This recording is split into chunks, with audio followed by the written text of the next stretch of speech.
basically America puts in this oil embargo and knows that the outcome of failed negotiations on getting rid of that embargo is a total world war of this kind. And it's not even for the main strategic objective, which is, you got to get Hitler, you got to beat Germany. Wasn't this just our failure of grand strategy to realize, why are we doing this? What's our strategic objective here? Hold on, we weren't fighting Germany. The only reason we fought Germany is because Hitler made a major blunder.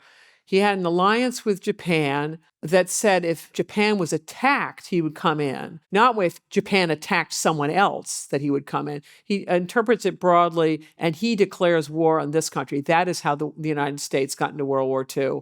If Hitler had not made that blunder, FDR would have been in a world of trouble trying to explain why he's suddenly going to be fighting Nazis over an attack on Pearl Harbor by Japanese. So that's a separate issue. The main thing that Americans who thought deeply cared about is the international system, that we should deal with each other through laws, through freedom of navigation. So this is how you run your commercial transactions, that big countries don't get to overrun small countries, because if they do, the entire international system goes down.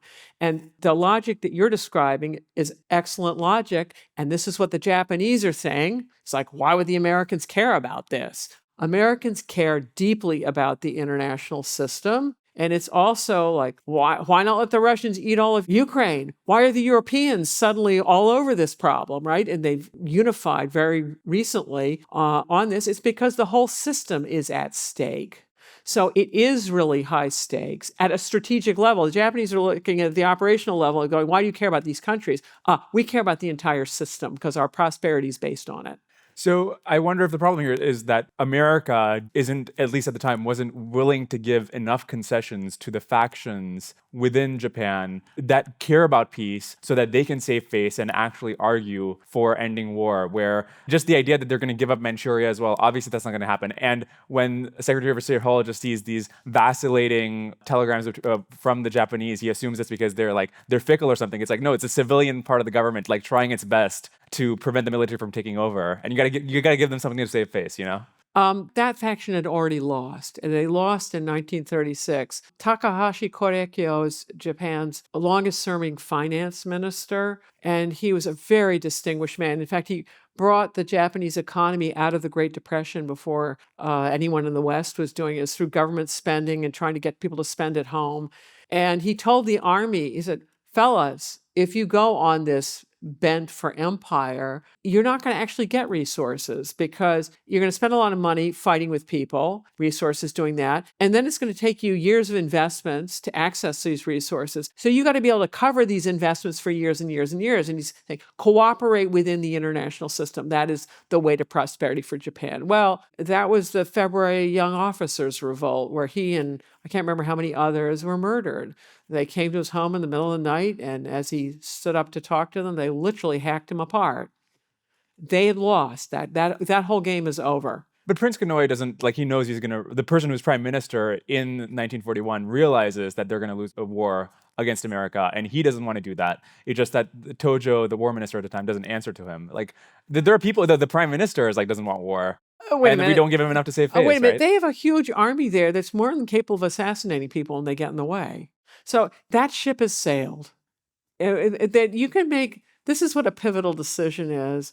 Once you've made it, there's no going back to the way the world was. And Japan, it lost too many people. And there are too many figures in the army. We think that it's an inevitable outcome of having the world the way it is now, with this Japan, this wonderful country now, at the lead of so many different areas of human endeavor. And we think, that's the inevitable outcome. It's not.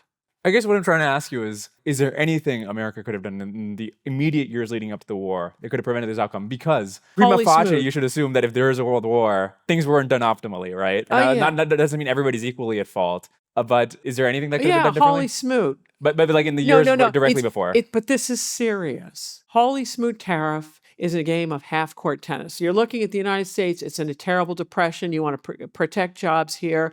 And so you raise these big tariff walls. And then, okay, what's the other side of that going to do? They're going to raise their tariff walls and pay you back. What's that going to do? It's going to cost a lot of American jobs if you play that game.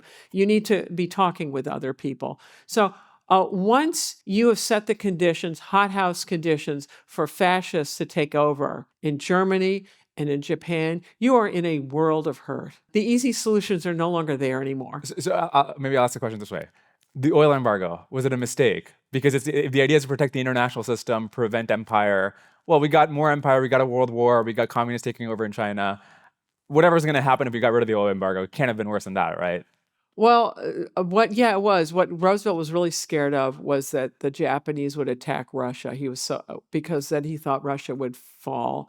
And if Russia fell, he thought the Nazis would win. So at least when the Japanese attacked, they attacked us. That was actually better than attacking Russia. So the oil embargo, so let's say you don't do it and Japan never attacks us, and then the Russians are down and you've got Nazis in control of the world, so it must be better. Doesn't seem, but you don't have the world war with America. Like, it doesn't seem insane to think that. And we're still going to find the Nazis. You're not going to have an international system. And the Nazis were gearing up because eventually they're going to fight us. To keep pushing back on this. I don't have an answer beyond, I've given you what little I can think of it. But hey, I'm not the grand puppeteer in this world. These questions you're asking me are way above my pay grade. So people in the YouTube comment section get mad at me when I keep asking about like counterfactuals.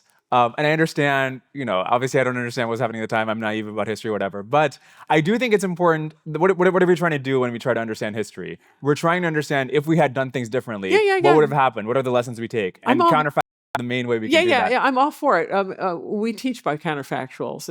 Replay it. And can you come up with different options? I think you're in a series of really awful options.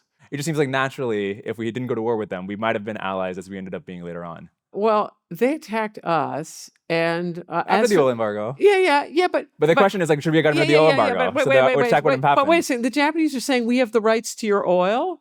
Excuse me, we have the right to sell it or not sell it to anyone we feel like. All right, since when do they have the rights to it?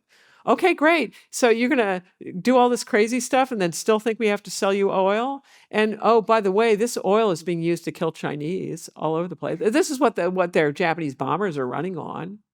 Yeah, I feel like no. I mean, morally, I agree. We don't they don't own our oil. The question is like, it's not about them. Are they entitled to it? It's like, should we have given it to them? Would the outcome have been better if we did? I'm telling you, I suspect the outcome wouldn't have been better, but I don't know. Right? And you're asking me things where my experience is I'm just a professor. I just, show up at seminar on time. And I try to do reading and prep. And my experience has not been in government, let alone at the highest echelons of government, of what's feasible and what's not feasible. The answers I've given you are where I'm at, but I can't tell you more. All right. Sorry. I'll ask about other things too. If you enjoyed this clip with the Naval War College historian Sarah Paine, you can check out the full episode right here, or you can go to the full 3-part lecture series with her right here. And please do subscribe as well. All right, cheers.